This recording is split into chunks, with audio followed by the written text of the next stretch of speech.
புரிஞ்சுக்கிட்டான். So Thiru Selva Perunthagai அவர்களை பற்றி வந்து இன்னைக்கு நிறைய நியூஸ் வந்திருக்கு சார். முதல் விஷயம், திரு இபிஎஸ் அவர்கள் பிரச்சாரத்தின் போது பேசினது. திரு செல்வ பெருந்தகையை பார்த்து என்ன சொல்கிறாருன்னா, அவர் வந்து இந்த பிச்சைக்காரர்கள் இருப்பாங்க இல்லையா, அது மாதிரி அவங்க போட்டிருக்க சட்டையில் எப்படி விதவிதமான கலர் இருக்குமோ அவர் வந்து ஒழுங்கா சொல்லுங்கம்மா, ஒட்டு போட்ட சட்டை பழைய ஆள் இல்லை, அதான் சொல்கிறார். இப்போல்லாம் யாரும் எனக்கு தெரிஞ்சு பிச்சைக்காரலாம் நல்ல சட்டை தான் போட்டிருக்காங்க, கிழிஞ்சிருக்கும் அந்த இடத்துல. நீ கூட பார்த்துருக்க மாட்டேன்னு நினைக்கிறேன் அந்த மாதிரி சட்டையெல்லாம். இந்த ஓட்டை இருக்கும், இந்த இப்போ ஓட்டையை தச்சனா இப்படி சுருங்கிடும். ஸோ என்ன பண்ணுவாங்கன்னா வேறு ஒரு சட்டையிலேருந்து துணியை கிழிச்சு இந்த இடத்துல பேட்ச் பண்ணிக்குவாங்க, ஒட்டு போட்ட சட்டை. அதை சொல்கிறாரு அவர். அந்த மாதிரி அவர் வந்து பல கட்சிகள் மாறி வந்திருக்காரு. எப்படி பல கட்சிகளில் கொள்கைகள் வேறு வேறாக இருக்கோ அந்தந்த கட்சியில் இருக்கும்போது அந்த கொள்கையை பிரதிபலிக்கிறாரு, அதுவே அவருடைய கொள்கையாக ஆயிடுது அப்படின்னு. அப்புறம் என்ன சொன்னார்? காங்கிரஸ் கட்சிக்கு விசுவாசமாக இருக்கணும், அவர் விசுவாசமாக இல்லை. ஏன் அதை பேசினாருன்றதை நீங்கள் பார்க்கணும். இன்னைக்கு திமுக காங்கிரஸ் கூட்டணியில் குழப்பம் ஏற்பட்டு விட்டது. காங்கிரஸை திமுக விழுங்கி கொண்டிருக்கிறது, கபலீகரம் செய்து கொண்டிருக்கிறது. அந்த கட்சியை சேர்ந்த முன்னாள் தமிழ்நாடு காங்கிரஸ் தலைவர் திரு அழகிரி அவர்கள் எங்களுக்கு கூடுதல் இடம் வேண்டும், அமைச்சரவையில் பங்கு வேண்டும் என்று கேட்கிறார். இப்போதைய தலைவர் திரு செல்வ பெருந்தகை அப்படிலாம் கேட்க சொல்லி எங்கள் தலைமை சொல்லலை, எங்கள் தலைமை சொல்லும்போது நாங்கள் கேட்டுக்கிறோம் என்று சொல்கிறார். அப்போ இவர் இந்த கட்சிக்கு விசுவாசமாக இல்லை, உன் கட்சிக்கு நீ விசுவாசமாக இருப்பா அப்படின்ட்டு திரு பழனிசாமி அவர்கள் நேற்றைய பிரச்சாரத்தில் பழனிசாமி பேசியிருக்கிறார். நிறைய பேக்ரவுண்ட் ஸ்டோரி இருக்குது, ஒன்று ஒன்றா சொல்கிறேன் நான்.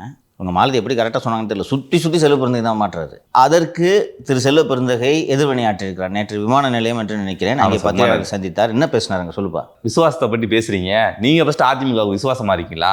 அப்போ பிஜேபி வந்துட்டு எம்ஜிஆரை பற்றியும் ஜெயலலிதா பற்றி, ஜெயலலிதாமெல்லாம் சிறைக்கு போனவர், சொத்து குவிப்பு வழக்கில் இது கைது பண்ணாங்க அப்படின்னு சொல்லிட்டுலாம் பேசினாங்க. நீங்கள் அவர் கூட கூட்டணி வச்சிருக்கீங்களே, நீங்கள் விசுவாசத்தை பற்றி பேசலாமா சொல்லியிருக்காரு. சொல்கிறாரு 91 தேர்தலில் ஒரு தொகுதியிலோ 2 தொகுதியிலோ தான் திமுக 234 2 தான் ஜெயிச்சிச்சு. கருணாநிதி ஒரு இது பருதின்னு நினைக்கிறேன். அதுக்கு காரணம் ராஜீவ்காந்தியை கொன்றது திமுக என்று இவர்கள் செய்த பிரச்சாரம். அதிமுக கூட்டணியில் இருந்தாங்க, ரைட்டா? ஈழத்தமிழர்களை கொன்று குவித்த இனத்துரோகி காங்கிரஸ்ன்னு கூட்டணியை 63 சீட்டு கேட்டவுடனே கூட்டணியை பிச்சாங்க. அப்புறம் சோனியா கூப்பிட்டு சிபிஐ திருப்பி அனுப்பணுமான்னு கேட்டவுடனே எப்போ எடுத்துக்கப்பா, என்னப்பா உங்களுக்கு இல்லாத 63 நாயன்மார்கள் என்று உருட்டினார். இப்படி நீங்கள் விமர்சனத்தை கூட்டணி வைப்பதற்காக விமர்சனத்தை தொடங்கினீர்கள் என்றால் இந்தியாவில் எந்த கட்சியும் மிஞ்சாது, சரியா?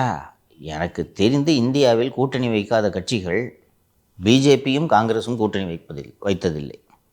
அது கூட சொல்ல முடியாது. நீங்கள் வரலாற்றை பின்னோக்கி பார்த்தீர்கள் என்றால் 75 நெருக்கடி நிலைக்கு பிறகு 77 ஜனதா கட்சியின் கூட்டணி ஆட்சி அமைகிறது. அப்போது இந்திரா காந்தி மீண்டும் ஆட்சிக்கு வர RSS உதவியது. இந்திரா காந்தி ஒரு சாஃப்ட் ஹிந்துத்வான்னு சொல்லுவாங்க. 21 பாகிஸ்தானை தோற்கடித்து பங்களாதேஷ் உருவான போது வாஜ்பாய் அவர்கள் இந்திரா காந்தியை காளி என்று வர்ணித்திருக்கிறார். RSS கொண்டாடியதவரை. அதனால் தமிழ்நாட்டை பொறுத்த வரைக்கும் பேசுவோமே, திமுகவும் அதிமுகவும் தான் எனக்கு தெரிஞ்சு கூட்டணி வைக்காத கட்சி. வேறு எந்த கட்சியையும் இதெல்லாம் சொல்ல முடியாது. அவர் சரியான கேள்வியை தான் எழுப்பியிருக்கிறார். அதுதான் சார் எனக்கு கேட்கணும்னு நினச்சேன். என்னதான் இருந்தாலும் திரு செல்வ பெருந்தகை தமிழக காங்கிரஸோட தலைவர், அவரை வந்து இந்த அளவுக்கு ஒரு காட்டமான விமர்சனம் வைக்க என்ன சார் காரணம்? யார்? திரு இபிஎஸ். நீங்கள் சொன்னீங்கல்ல சுற்றி நியூஸ் வருதுன்னு, அங்கே என்ன நடந்துச்சு காங்கிரஸில் அப்படின்றத அவர் சென்ஸ் பண்ணி தான் இந்த பாமை ட்ராப் பண்ணியிருக்காருன்னு நான் ஃபீல் பண்ணுறேன் பர்சனலாக. காங்கிரஸ் கட்சி சேர்ந்தவர்களே அழைத்து சொல்லியிருப்பார்கள், 4 மிதிச்சு விடுங்கண்ணே, டெல்லியில் சொன்னால் கேட்க மாட்டேறாங்க, அதனால் இது இருக்கலாம். அன்று கூடுதலாக அதிமுகவுக்கு விசுவாசமாக இருக்காரா பழனிசாமின்னு கேட்டிருந்தார் செல்வ பெருந்தகை. கரெக்டா? பழனிசாமியை விட அதிமுகவுக்கு விசுவாசமான நபர் யார் என்று எனக்கு புலப்படவில்லை. இன்னைக்கு வரைக்கும் பிஜேபியிடமும் இவ்வளவு நெருக்கடியான ஒரு சூழலில் கூட பிஜேபியிடமும் ஒரு விஷயத்தை தெளிவுபடுத்தி கொண்டிருக்கிறார். தனித்து பெரும்பான்மையோடு அதிமுக ஆட்சி அமைக்கும். டெல்லிக்கு அழைக்கிறாங்க அமித்ஷா கிட்ட பேசுறதுக்கு. டெல்லிக்கு போகிறதுக்கு முத நாள் துரோகிகளுக்கு கட்சியில் இடமில்லை, அலுவலகத்தை அடித்து உடைத்தவர்கள், அதிமுக ஆட்சிக்கு எதிராக நம்பிக்கையில்லா தீர்மானத்தில் வாக்களித்தவர்கள், இவர்களுக்கெல்லாம் கட்சியில் இடமில்லை, விசுவாசிகளுக்கு மட்டுமே இடம். இது அதிமுக நேசிக்கிறவன் தானே செய்ய முடியும். தன்னை மட்டும் நேசிக்கிறவனா நேராக போய் அமித்ஷாட்ட கூப்பிட்டு சேர்த்து வைங்கன்ட்டு செஞ்சுருப்பாங்களா? கட்சியை நேசிக்கிறதுனால தானே. இதை விட அதிமுக யாருப்பா விசுவாசமாக இருக்க முடியும்? ஓபிஎஸ் அதிமுக விசுவாசின்னு சொல்ல முடியுமா? பதவி தேசா கைப்பற்ற பார்த்து ஆபீஸ் அடிச்சு வச்சார்ல. இன்னொன்று, 2016 அதிமுக ஆட்சியை திமுக நம்பிக்கையில்லா தீர்மானம் கொண்டு வந்த போது அதுக்கு ஆதரவு அளித்தவர்கள் தானே இந்த ஓபிஎஸும் 10 எம்எல்ஏக்களும். ஆனால் இதை பற்றியெல்லாம் அவர் பேச வேண்டியதில்லை. செல்வ பெருந்தகை ஏன் இப்படியெல்லாம் பேசுகிறார் என்றால், காங்கிரஸ் கட்சிக்குள் ஏற்பட்டிருக்கக்கூடிய விவாதம் மற்றும் அதை தொடர்ந்த தாக்கங்கள். சரி, இப்படி ஒரு கட்சி தலைவரை வந்து விமர்சனம் பண்ணுறப்ப அங்கே கீழே இருக்க நிர்வாகிகள் தான் வந்துட்டு எப்பயும் வந்து அவங்களுக்கு பதிலளிப்பாங்க. இப்போ யாருமே அப்படி பதிலளிக்கலையே சார் செல்வ பெருந்தகை அவர்களுக்கு ஆதரவா? அதற்கு மாறாங்க சார், வேறு வேறு காரணங்களை காட்டி திரு செல்வ பெருந்தகை விமர்சனம் பண்ணிட்டு இருக்காங்க. ஸோ தனித்து விடப்பட்டிருக்காரா செல்வ பெருந்தகை? செல்வ பெருந்தகை தொடக்கத்திலிருந்தே தனித்து தான் விடப்பட்டார். காங்கிரஸ் கட்சியை சேர்ந்தவர்களுக்கு தெரியும், அவர்கள் வெளிப்படையாக பேச விரும்பவில்லை தவிர தெரியும். அந்த பதவிக்கு துளியும் தகுதி இல்லாதவர் திரு செல்வ பெருந்தகை. முன்னாள் நிதியமைச்சர் மற்றும் முன்னாள் மகாராஷ்டிரா ஆளுநர் திரு சி சுப்பிரமணியம், சத்தியமூர்த்தி, மூப்பனார், ஞானதேசிகன் போன்ற லெஜெண்ட்ஸ் இருந்த பதவி இது. ஆல் செட் அண்ட் ரவுடி பாய் தானே செல்வ பெருந்தகை. இது அங்கே இருக்க காங்கிரஸ்காரனுக்கு தோணுமா தோணாதான்? சாதியை தவிர செல்வ பெருந்தகை இந்த பதவிக்கு வர்றதுக்கு வேறு ஒரே ஒரு காரணம் இருக்கா? இவங்க யாராலையும் வாயை திறந்து பேச முடியாது. என்னென்னா தலித்துன்றதுனால ஏதாவது ஒரு வார்த்தை சொன்னான்னா ஏய் தலித்து வருது, அது ஏற்கனவே அதை வச்சு தான் இருந்தாலும் வியாபாரம் பண்ணிட்டுருக்காரு. அப்போ துப்புரவு தொழிலாளி வெள்ளை சட்டை போடுறதும் உங்களுக்கு பிடிக்கல, அவன் தொழில் முனைவர் ஆகிறது உங்களுக்கு பிடிக்கல அப்படின்னு நம்மகிட்டே உருட்டினார்ல. அதை மீறி என்ன கேட்டீங்கன்னா பிசிஆர் ஆக்ட், அவ்வளோதான். இதுக்கு அஞ்சுக்கிட்டு தான் இதுதான் நடந்திருக்கு. இன்றைக்கி வரைக்கும் இவரை மாற்றாமல் வச்சுருக்கிறது காரணம் இதான். ரொம்ப நல்ல கேள்வி கேட்டிங்க நீங்கள். ஏய் எங்கள் தலைவனையாக பேசுகிறேன்னு கொதிச்சு வரணும் எல்லாரும் இல்லையா? நல்ல மீதிங்க தலைவரேன்னு வேடி பார்த்துட்டு இருக்காங்க. இன்னொன்று சார், இவர் சொல்லியிருக்காரு தலைமை அப்படி எதுவுமே சொல்ல, கூட்டணி ஆட்சியில் பங்கு வேணும் அப்படின்னு சொல்லிட்டு இவர் சொல்லிட்டு இருக்காரு. ஆனால் கீழே இருக்கவங்க ஃபுல்லாக கூட்டணியில் பங்கு வேணும், அதிக தொகுதி வேணும்னு கேட்டுக்கே இருக்காங்க சார். அதுவும் ஒரு கட்சியில்ப்பா 140 வருஷ கட்சியில் விஷயத்துக்கு வர்றேன். ஸோ இங்கே எல்லாருமே இந்த மாதிரி நான் ஏற்கனவே பேசியிருக்கேன், ஆல் செட் அண்ட் டன் அது இன்றைக்கி பலவீனமாக இருந்தாலும் அந்த காங்கிரஸ் கட்சியை நேசிக்கிறவன் தான் இன்றைக்கி வரைக்கும் அங்கே இருக்கான். ஐ மீன் தொடர்ந்து கட்சி மாறாமல் அந்த கட்சியில் இருக்க வேண்டிய போய் எதுக்கு எனக்கு காங்கிரஸ் கட்சினா நல்ல கட்சிங்க, இந்தியாவுக்கு சுதந்திரம் வாங்கி கொடுத்த கட்சிங்க, என்னையே அப்படி இருக்குது தோத்துக்கிட்டு அதெல்லாம் இருக்கட்டுங்க, சுதந்திரம் வாங்கி கொடுத்த கட்சிங்க. இதுதான் செல்வ பெருந்தகை. என்ன லாயல்ட்டி இருக்குது? எத்தனை கட்சி அவர் திரு பழனிசாமி கரெக்டாக தான் சொன்னார், ஒட்டு போட்ட சட்டை தானே நீ. ஃபஸ்ட்டு இது சார் பூவை ஜெகன்மூர்த்தி அவங்க, புதிய பாரதம், பகுஜன் சமாஜ் கட்சி, விடுதலை சிறுத்தைகள், டாக்டர் கிருஷ்ணசாமி கூட, புதிய தமிழகம், இது காங்கிரஸ். அப்போது இதெல்லாம் என்ன கொள்கையில் கருத்து வேறுபாடு காரணமாக இவர் 5 கட்சிக்கு மாறினாரா? நேற்று அந்த பிரஸ் மீட்டில் கூடுதல் இன்னொரு விஷயத்தை சொன்னார் கணிச்சியா, 5000 கோடிக்கு நிலத்தெல்லாம் மீட்டிருக்கோம். அப்புறம் இன்னொன்று சொன்னார் சார், நான் வரதுக்கு முன்னாடி கொஞ்சம் தான் கமிட்டி இருந்துச்சு, இப்போ 1000க்கு மேலே கமிட்டி உருவாக்கியிருக்கின்றார் சார். நான் வந்த பிறகு கட்சி வளர்ந்திருக்கிறது என்று ஒரு தலைவன் சொல்லும்போது எதை பெருமையாக அந்த தலைவன் சொல்லிக்கொள்வான் என்றால், நான் வந்த பிறகு காங்கிரஸ் கட்சியோட வாக்கு வங்கி அதிகரித்திருக்கிறது, காங்கிரஸ் கட்சியின் உறுப்பினர் சேர்க்கையில் நாங்கள் சாதனை புரிந்திருக்கிறோம், காங்கிரஸ் கட்சி இத்தகைய வளர்ச்சியை அடைந்திருக்கிறதுன்றதான் ஒருத்தன் பெருமையாக ஒரு தலைவன் சொல்லுவான். 5000 கோடி சொத்தை மீட்டிருக்கேன்னா கட்ட பஞ்சாயத்து பண்ணுறவங்க தானே சொத்து முதல்ல நமக்கு வரும். இன்னொன்று ரவுடித்தனம் பண்ணி தானே அந்த சொத்தையை மீட்ட. அவன் ஒருத்தன் 30 வருஷமாக அக்ரிமெண்ட் போட்டுட்டு வந்திருக்கான். இந்த சொத்தை நீங்கள் மீட்கிறதுனா நீதிமன்றத்தில் வழக்கு போட்டு சார் பொசிஷன் எங்ககிட்ட கொடுங்கன்றது தான் சரியாக இருக்கும். உள்ளே நுழைய முடியாமல் செவுத்து எழுப்பி, இப்பவும் போய் பாரு செவுறு இருக்குது, உள்ளே யாருமே நுழைய முடியாமல் செவுத்து எழுப்பி கோர்ட்டில் அந்த கேஸ் முடியறது வரைக்கும் உள்ளே ஒரு 10 பேர் காங்கிரஸ்காரங்களை இவரோட அல்ல கைங்க 10 பேரை சேரை போட்டுங்க உட்கார வச்சு ரவுடித்தனம் பண்ணுவாங்க தெரியுமா, இடத்த ஆக்கிரமிக்கணும் ரவுடித்தனம். அந்த ரவுடித்தனம் பண்ணி இதை மீட்டு 5000 கோடி சொத்தை மீட்டிருக்காங்க. சொத்தை நீ எதுக்கா மீட்ட? டிஎல்எஃப் கிட்ட இது வியாபாரம் பண்ணி ஒரு பெரிய அமௌண்ட்டை போடுறதுக்காக நீ இந்த ப்ராஜெக்டே நீங்கள் தொட்டிங்க கையில். இதுதான் செல்வ பெருந்தகை இந்த சொத்தை மீட்டதுக்கான உண்மையான காரணம். இன்னொன்று மீட்டேன்னு சொல்கிற வார்த்தையே சரியாக இருக்குமான்னு தெரில சார். ஏன்னா இந்த வழக்கு கோர்ட்டில் இருக்குது. அப்படி இருக்கும் பட்சத்தில் இது எத்தனை வருஷங்கள் வேணாலும் நடக்கலாம்.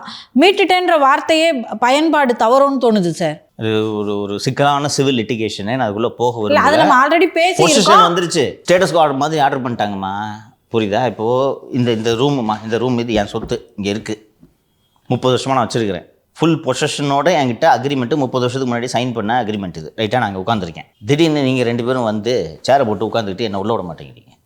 நான் தான் கோர்ட்டுக்கு போகிறேன், புரியுதுங்களா?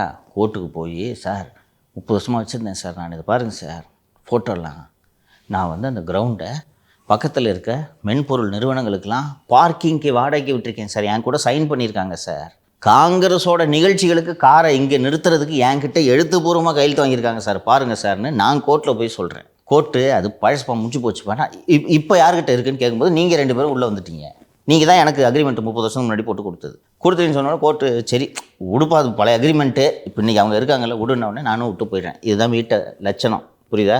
இவர் பண்ணது அடாவடி. ஆனால் வழக்கு இப்போ இருக்கா சார் உள்ள? இல்லை அது ஜேவி 2 பேரும் போனோம், இவர் ஏதோ மால் கட்டணும்னு நினச்சாங்க, எல்லாமே முடிஞ்சிருச்சா? அந்த ஜேவி தான் அக்ரிமெண்ட் போட்டது. இப்போ அந்த நிறுவனம் போயிடணும். இப்போ டிஎல்எஃப் கூப்பிட்டு தான் தொடரும் விட மாட்டாங்க. அவங்க ஒரு பணம் 30 வருஷத்துக்கு முன்னாடி அவங்க ஒரு அமௌண்ட் கொடுத்துட்டு போய் அதை ரெக்கவரி பண்ண வேணாமா?